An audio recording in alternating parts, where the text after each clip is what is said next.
Assalamualaikum warahmatullahi wabarakatuh. Perkenalkan, nama saya Eva Rifana dengan NIM 23070260119. Saya dari kelas Gizi 2D Universitas Islam Negeri Wali Songo Semarang. Di sini saya akan memenuhi tugas dari mata kuliah Anatomi Fisiologi dengan dosen pengampu Ibu Pradipta Kurniasati, SKM MGisi. Nah, di sini sistem pengenderaan hidung atau yang disebut dengan sistem indera penciuman. Jadi saya akan menjelaskan apa sih sistem indera penciuman itu, yuk simak. Jadi hidung merupakan indera penciuman yang terletak di tengah-tengah wajah. Hidung mengandung nostril yang dapat menyaring udara untuk pernapasan. Jadi tubuh mendapatkan oksigen melalui organ hidung dan untuk menangkap udara dan membuang nafas. Nah, di sini kita akan mengetahui bagian-bagian hidung. Yang pertama adalah ada tulang hidung, ada lubang hidung, ada rongga hidung, ada membran mukosa, ada silia atau bulu hidung, terus ada saraf pembau ke otak, dan yang terakhir adalah olfaktori atau serabut saraf pembau. Nah, selain kita mengetahui dari bagian-bagian hidung, kita juga akan mengetahui dari fungsi bagian-bagian hidung. Yang pertama ialah tulang hidung. Tulang hidung itu dikenal dengan tulang nasal, di mana berfungsi meningkatkan permukaan dari rongga hidung sehingga lebih banyak udara yang bersentuhan dengan mukosa hidung dan rambut halus di dalam hidung. Nah, fungsi bagian hidung yang kedua adalah lubang hidung. Lubang hidung terdapat 2 buah lubang, dan keduanya memiliki fungsi sebagai pelindung hidung dari ancaman dari luar. Jadi, lubang hidung ini berperan sebagai penentu ukuran suatu yang dapat masuk ke dalam hidung. Di sini ada fungsi bagian hidung yang ketiga ialah rongga hidung. Jadi, rongga hidung itu terletak pada bagian belakang cuping hidung dan berperan sebagai saluran pembersih utama bagi udara yang masuk menuju paru-paru. Dan selain itu, rongga hidung juga berperan melanjutkan udara yang masuk mengarah ke kerongkongan. Nah, selanjutnya di sini ada membran mukosa. Jadi, membran mukosa pada hidung itu berfungsi sebagai penghalang partikel asing yang akan masuk ke dalam hidung. Selain itu juga dapat menangkap lendir lengket serta membersihkannya, dan sebagai pelindung tubuh terinfeksi dari virus maupun bakteri dari luar. Nah, fungsi bagian hidung selanjutnya adalah ada sel olfaktori. Sel olfaktori merupakan disebut dengan saraf kranial yang berfungsi sebagai membantu mendeteksi aroma, wangi, atau bau lainnya yang terhirup oleh hidung itu sendiri. Jadi sel ini itu sering disebut sebagai sel reseptor utama indera penciuman. Selanjutnya ada saraf pembau ke otak. Jadi saraf pembau ini berfungsi sebagai indera penciuman, dan saraf ini membuat manusia dapat mendeteksi berbagai aroma atau bau yang dihasilkan dari berbagai zat kimia tertentu sehingga zat itu dapat dihirup oleh tubuh melalui indera penciuman yaitu hidung. Jadi fungsi bagian hidung yang terakhir adalah silia. Silia ini sering disebut dengan rambut kecil-kecil atau rambut halus yang ada pada hidung. Silia berukuran kecil, berada jauh di dalam hidung. Fungsi silia itu sendiri bisa menangkap partikel berbahaya dalam lendir serta menyaring udara yang akan masuk ke dalam tubuh melalui organ hidung. Nah, fungsi hidung ini secara keseluruhan ada 2, yaitu sebagai indera penciuman dan sebagai indera pernapasan.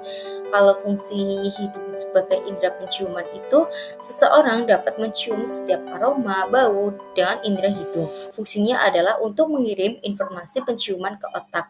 Kalau sebagai indera pernapasan, itu udara yang terhirup oleh manusia perlu untuk diproses sebelum masuk ke paru-paru.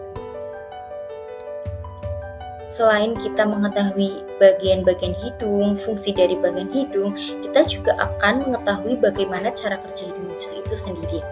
Di sini saya akan mencontohkan sebagai aroma kopi. Jadi kopi itu terbuat dari beberapa bahan dan bahan tersebut mengandung senyawa kimia atau bau masing-masing. Adanya molekul senyawa kimia yang menguap dan masuk ke dalam hidung, akhirnya senyawa tersebut akan larut dalam lendir. Kemudian, senyawa yang terlarut akan diterima oleh reseptor yang terdapat pada epithel olfaktori, tepatnya pada membran silia. Senyawa kimia telah diikat oleh reseptor itu akan membentuk kanal ion. yang menyebabkan terjadinya depolarisasi terbentuknya impuls. Jadi, impuls akan dibawa ke akson terminal lalu terbentuk neurotransmitter yang akan diteruskan ke bagian glomerulus pada bulbus olfaktori sehingga impuls akan diterima oleh saraf olfaktori tersebut. Dan yang terakhir, kemudian akan diteruskan oleh via struktus olfaktori yang memiliki beberapa cabang penerusan impuls sehingga akhirnya sampai di korteks olfaktori untuk dipersepsikan. Dan disinilah impuls akan dipersepsikan sebagai pendeteksi bau ataupun aroma. Selain itu, kita juga akan mengetahui kelainan-kelainan pada hidung. Yang pertama adalah mimisan. Mimisan itu sendiri disebabkan oleh beberapa faktor antara lain yaitu karena cedera atau patah bagian hidung. Yang kedua karena gangguan pembekuan darah dan yang terakhir adalah serta mengorek atau mengupil hidung dengan sangat keras. Dan yang kedua adalah rinitis. Rinitis itu terbagi menjadi dua hal, yakni rinitis alergi dan rinitis non-alergi. Jadi kalau rinitis alergi itu disebabkan oleh alergi dari debu, paparan dengan kulit hewan, maupun terkena serbuk sari bunga. Sedangkan kalau rinitis non-alergi itu disebabkan oleh infeksi virus ataupun bakteri dari luar yang masuk ke dalam hidung. Dan yang ketiga adalah sinusitis. Jadi penyebab sinusitis terjadi karena akibat virus, bakteri, ataupun jamur yang menyebabkan sumbatan pada sinus atau pembengkakan. Jadi jenis sinus itu terdapat 3, yaitu ada sinus akut berlangsung selama 2-4 minggu, ada sinus subakut itu berlangsung pada 4-12 minggu, dan yang terakhir ada sinus kronis. Sinus kronis ini terjadi lebih dari 12 minggu hingga berbulan-bulan. Jadi, kelainan pada hidung yang terakhir adalah flu. Penyebab utama flu adalah infeksi virus influenza. Virus tersebut dapat menyebar dengan mudah ketika menghirup percikan air liur di udara atau droplet dari penderita flu saat bersin ataupun batuk.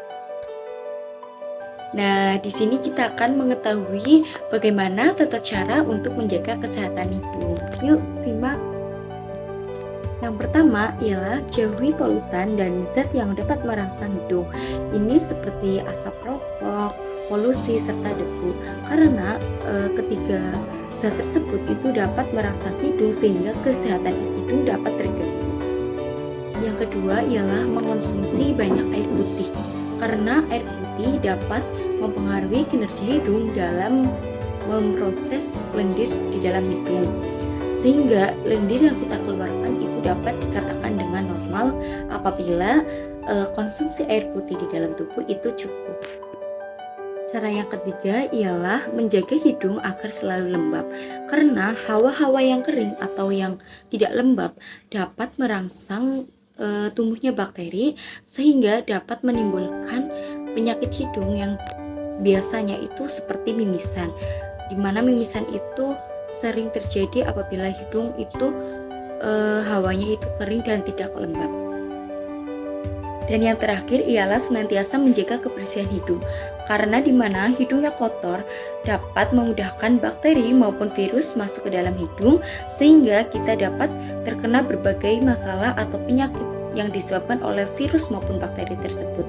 Maka dari itu, mari kita menjaga kebersihan hidung supaya kita terhindar dari penyakit tersebut. Demikian video penjelasan tentang indera pengendaraan hidung. Semoga apa yang saya sampaikan bisa bermanfaat. Wassalamualaikum warahmatullahi wabarakatuh. See you.